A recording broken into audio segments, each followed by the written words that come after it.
In this part of the chapter, we are going to be looking at R formula, which is a set of rules or a set of process that can help us to change expressions that look either like this or like this into expressions that look like this or like this. And I think this part of the chapter is best learned through an example. So let's take a look at this example over here, where we are given an expression 3 sine theta plus cosine theta. Let me write it down here. So we have this 3 sine theta plus 4 cosine theta, and according to the question, we are supposed to re-express this into the form of r sine theta plus alpha, where r is given to us as a constant that is positive and alpha is given to us as an angle that is acute, an angle that is between 0 degrees to 90 degrees. So what we are supposed to do is to try to re-express this into a form that is like this, which means that we want to try to solve for r and alpha, because this expression here has just one single variable, that is theta, and we want to maintain that on the right hand side also. But how are we going to solve for r and alpha? Let's go through the process. So to solve for it, the first thing that we want to do is to expand this over here. So r, I'm going to just continue to write it as r. As for this, we are going to make use of the trigonometric identities that we have talked about in the previous part of the chapter. So let us take a look at the outline that gave us the list of identities. So amongst this list of identities, I'm going to make use of the addition formula. And specifically, I'm going to make use of this. And why do I want to use this? Because in this, we have a sine A plus B. We have a sine theta plus alpha. So I'm going to try to expand this by making use of this right hand side here, which is going to be giving us a sine theta cosine alpha plus cosine theta sine alpha. And if I were to expand r in, this is going to be r sine theta cosine alpha plus r cosine theta sine alpha. And I'm going to try to show you using a process that is going to be very, very efficient in terms of us trying to solve for r and alpha. So to do that, I'm going to try to match the left and the right hand side and compare the similar terms. For example, I see a sine theta here and a sine theta here. So what I'm going to do is I'm going to try to compare the coefficient of sine theta, which is 3, and the coefficient of sine theta, which is actually this r cosine alpha. And I'm going to just match them one to another, which means that r cosine alpha is going to be equal to 3. This is going to form for us the first equation. And for the second equation, we are going to try to match cosine theta to cosine theta, which means that this r sine alpha is going to be matched to 4. And now we have two equations that involve r and alpha, which means that we can now try to solve for r and alpha by making use of simultaneous equation. And there's a very, very efficient way that we can solve this pair of simultaneous equation. Let me show you. The first thing that we want to do is to take equation number 2 and I'll divide it by equation number 1. So on the left hand side, from equation number 2, we have a r sine alpha, and this is r cosine alpha, and on the right hand side we have a 4 divided by 3. So this r and r can be cancelled. We are going to be left with a sine alpha divided by cosine alpha. And what is sine alpha divided by cosine alpha? It is tangent alpha, which means that from here we are going to be left with just a tangent alpha, because r disappear. This is equal to 4 over 3. So tangent alpha is equal to a positive number, which means that alpha, according to ASTC, alpha is going to be in the first quadrant or the third quadrant. But according to what the question says, alpha is supposed to be between 0 to 90 degrees. So alpha is going to be in the first quadrant, which means that alpha is also going to be the same as the reference angle, and that can be calculated by doing a tangent inverse of 4 over 3. This gives me the value of alpha as 53.130 degrees. And the next thing that we definitely want to do is to solve for r. And that can be very easily done also if you were to just take equation number 1, square it, and add it to equation number 2, and you square it too. So on the left hand side here, we are going to be having a r square cosine square alpha. And for this, it is going to be r square sine square alpha. And on the right hand side, it is a 3 square. And here we have a 4 square. And if I were to factorize out r square, we are going to be left with a cosine square alpha plus sine square alpha. This is equal to 25. And what is sine square alpha plus cosine square alpha? We have learned an identity for this also. I'm pretty sure that you guys can probably remember that. And this is equal to 1. Okay, sine square A plus cosine square A is equal to 1. Again, it was from the identity list that we have looked at in the previous part of the chapter. So this is going to be equal to 1, which means that we're going to be left with r square times 1 is equal to 25. And this tells me that r is going to be equal to square root of 25 because r is positive. So it is going to give us a positive 5. And now we have actually successfully found r and alpha, which means that we can then re-express this 3 sine theta plus 4 cosine theta to be of the form of r, which we now know is 5 sine theta plus alpha, which is equal to 53.1 to 1 decimal place. And let me just talk about one more thing because I do want to show you another example, which is what if we have a scenario that is more similar to this instead? So let's say we have another scenario that has, it is going to be 3 cosine theta minus 4 sine theta. Okay, we are supposed to re-express this using the R formula. So if I were to look at what we have here, then according to what we have here, it is going to be of this form, right? Because it is the cosine, then minus sine. So it's going to be of this form, and it is the lower symbol that we are looking at, minus, which means that we are going to re-express this as r cosine using the lower symbol, r cosine theta plus alpha. So this is going to be re-expressed as r cosine theta plus alpha. And similarly, if I were to expand this, it is going to be r cosine theta cosine alpha.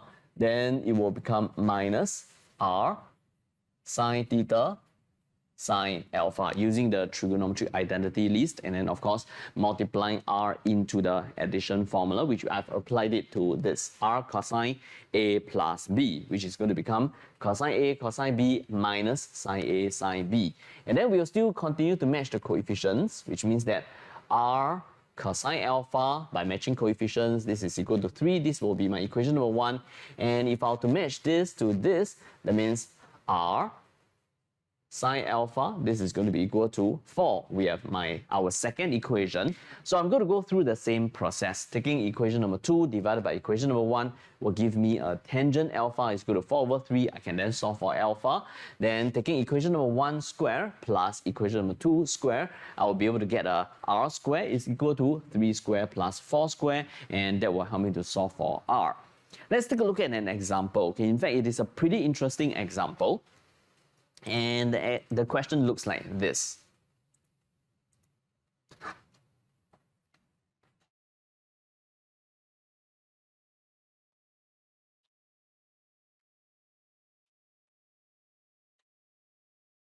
So in this question, we are given a diagram that is like this.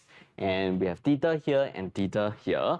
And the parameter that we are told that by the question P, this parameter is from this quadrilateral, and it is going to be A, B, C, D, O, coming back to A. So this is the parameter that we are looking at, and we want to show that it is equal to 19 cosine theta plus 5 sine theta plus 19. So what I'm going to try to do is, I'm going to try to find this length, and I'm going to try to find this length here. So let's start with this length, OA. And to find this length OA, I'm going to make use of the triangle here, the right angled triangle here. And for OA, it is the adjacent side to this angle. So I'm going to apply cosine. So if I were to be applying cosine, for example, cosine theta here is going to be equal to OA over the hypotenuse, which is 7, which means that OA is equal to 7 cosine theta. I'm going to try to find next OB. And to find OB, I'm going to apply sine theta for this triangle over here. So sine theta is opposite, which is OB, divided by the hypotenuse, which is 7. This tells me that OB here is equal to 7 sine theta. And I'm also going to try to find OC from here to here by making use of this triangle. OC, so OC is the adjacent side to this angle here, right? So I'm going to go for cosine. Cosine theta is going to be adjacent over the hypotenuse, so it is going to be OC over 12. This tells me that OC is going to be equal to 12 cosine theta. And finally, I'm going to find OD. So it is the opposite side of this angle. So I'm going to use sine. So sine theta is going to be equal to the opposite side, which is OD, divided by the hypotenuse, which is 12. And this tells me that OD here is equal to 12 sine theta. And now we are ready to find P, which is the parameter that we have just talked about. So P is going to be equal to this AB here. Then I'm going to add this length here, which is BC. Then plus this length here, which is CD. Then plus here to here, which is OD. And finally here to here, which is OA. So this AB is already given to us, so it is equal to 7. As for BC is going to be equal to OC minus away OB. So OC is this. So it is going to be 12 cosine theta minus away OB. OB is this. So minus away 7 sine theta. Then plus CD. CD is given to us as 12. And I'm going to plus OD. OD we have found. OD is going to be equal to this 12 sine theta. And finally is our OA. OA we have also found it to be equal to 7 cosine theta. So if you were to calculate this, you will be getting you'll be getting P, the parameter. And this parameter will turn out to be 19 cosine theta plus 5 sine theta plus 19. And this is what we are supposed to be showing in part 1 of the question. And in part 2 of the question, we are then required to re-express P. We are supposed to re-express P into the form of R cosine theta minus alpha plus K. Okay, now this reminds us of the R formula. Why? Because we are looking at an expression that is like this, okay, which synchronized to the set of to the two expressions that we were looking at previously, and we're supposed to change it into the form of R cosine theta minus alpha, which is also the same kind of expressions that we have learned how to re-express, through the R formula. So this is definitely an R formula question. So what I'm going to do is I'm going to do that comparison thing again. So I'm going to write it here, P, which we have just shown it to be equal to this 19 cosine theta plus 5 sine theta plus 19. And this is supposed to be re-expressed as R cosine theta minus alpha plus K. So the first thing that I'm going to do is to try to expand this. So this is going to be R. Expanding this using trigonometric identity. Let me just show you guys again the list of identity that we are going to be making use of, which is from this addition formula. And I'm going to use the second one here, cosine A minus B. So cosine A minus B is going to be equal to cosine A, cosine B plus sine A, sine B. And this is definitely with this additional term here, which is plus K. So if I were to expand this further, we have R cosine theta, cosine alpha plus R sine theta, sine alpha, then plus K. And now we are going to try to compare coefficients for the left-hand side and the right-hand side. So if we were to compare the coefficients, we are going to be comparing this cosine theta and cosine theta, which means that R cosine alpha must be equal to 19. This will form for us our first equation. And then comparing this equation to this equation, specifically this sine theta here and this sine theta here, it is going to be equal to R sine alpha is going to be equal to this 5 over here. This will form for us our second equation, equation number 2. And in fact, we can also tell what exactly is this k, right? This k is equal to 19. So let's work on this because we are still going to try to solve for both r and alpha, where according to the question, r is a positive number and alpha is an acute angle. So to solve for alpha, okay, let's go through the process that we have just discussed. I'm going to take equation number 2 and I will divide it by equation number 1, which will be r sine alpha over r cosine alpha. This is equal to 5 over 19, and r can be cancelled. We are going to be left with a sine alpha over cosine alpha, which is equal to tangent alpha. So this is 5 over 19, and since alpha is an acute angle, this is given to us by the question, we know alpha is going to be equal to just simply tangent inverse of 5 over 19, and this is equal to 14.744 degrees. The next thing that I'm going to do is I'm going to try to solve for r. So I'm going to take equation number 1, I will square it, and I'll add it to equation number 2, and I'm going to square it also. So it is going to be equal to r square cosine square alpha plus r square sine square alpha is equal to 19 square plus 5 square. So it is going to be r square of, we have here a cosine square alpha plus sine square alpha, which is going to be equal to 1. This is equal to, let's see, what is 19 square plus 5 square? This is equal to 386, which means that r square times 1, this is equal to 386. And since r is a positive number, so r is going to be positive square root of 386.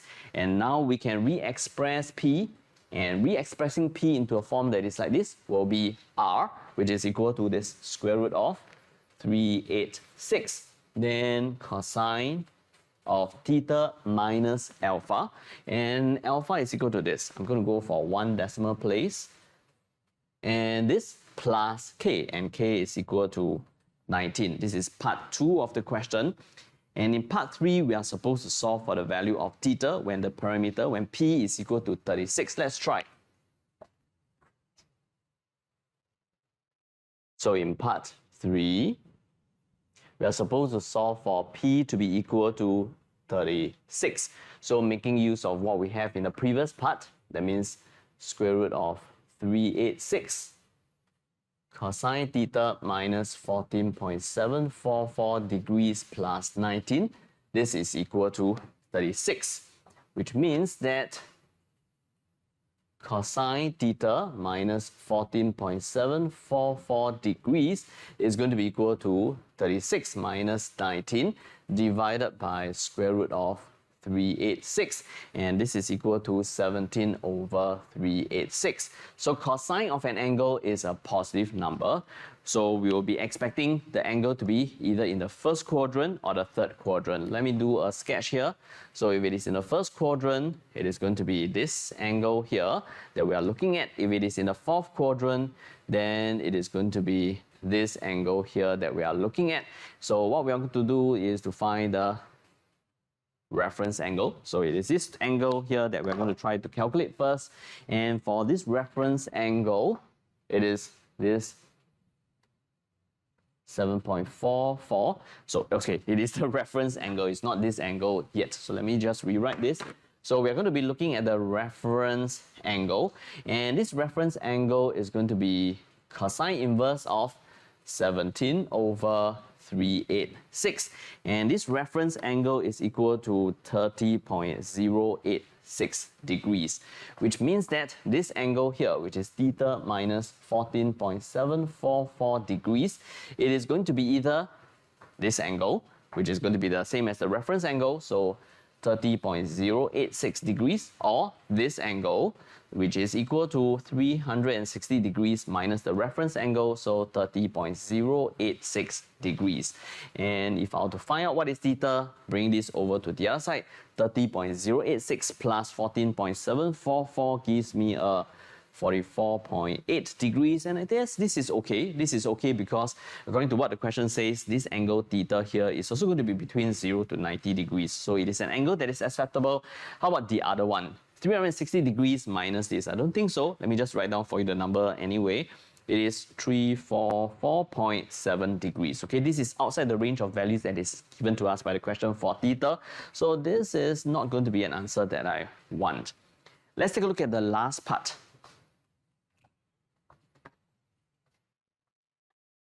So for this last part, part 4, we are supposed to find the maximum parameter and the corresponding theta when this maximum parameter happens. The parameter P is equal to this. And if you think about it, we have actually discussed maximum and minimum value when we were talking about graph, trigonometric graph. So if you were to just focus on this expression here, what is the maximum possible? The maximum possible is the coefficient of cosine, which is square root of 386. In fact, it is maximum is square root of 386. The minimum is negative square root of 386. But at the same time, I have a preference. Okay, for this particular question, yes, if it is totally fine if you to just see the maximum and minimum as plus and minus square root of 386 for this expression, which means that the maximum parameter is going to be square root of 386 plus 19. But my personal preference is to focus on this, because when I look at this, this is just a cosine function. And what is the maximum and minimum for a cosine function? It is going to be between plus 1 and minus 1. So if this is a constant, this is also a constant, and this is always going to be between plus and minus 1. That means the maximum possible P will be, let me just write it down, the maximum possible P will be square root of 386. This is between plus and minus 1. I'm going to go for the maximum possible, which will then give me the maximum possible for the entire expression, which is times 1 plus 19. So the maximum possible P here is going to be equal to 38.6 degrees. And when will this happen? Let me just write it down. This happens, or this occurs, when cosine of theta minus 14.744 degrees is equal to 1. This will help us to solve for the value of theta when the maximum P occurs. So cosine of an angle is equal to 1. If I were to just imagine the cosine graph for the first primary period, it is going to look something that is like this. So here is 1, and when will that happen? That will happen at 0 degrees. So when cosine of this angle is equal to 1, that means this angle has to be the 0 degrees. So minus 14.744 degrees, this is equal to the 0 degrees, which means that theta is going to be equal to, bring this over to the right hand side, and then rounding it off to 1 decimal place gives me a 14.7 degrees. So this is our formula. In fact, this is the last thing that I'm going to be discussing for this chapter on trigonometry, and I'm going to just see you in the next chapter.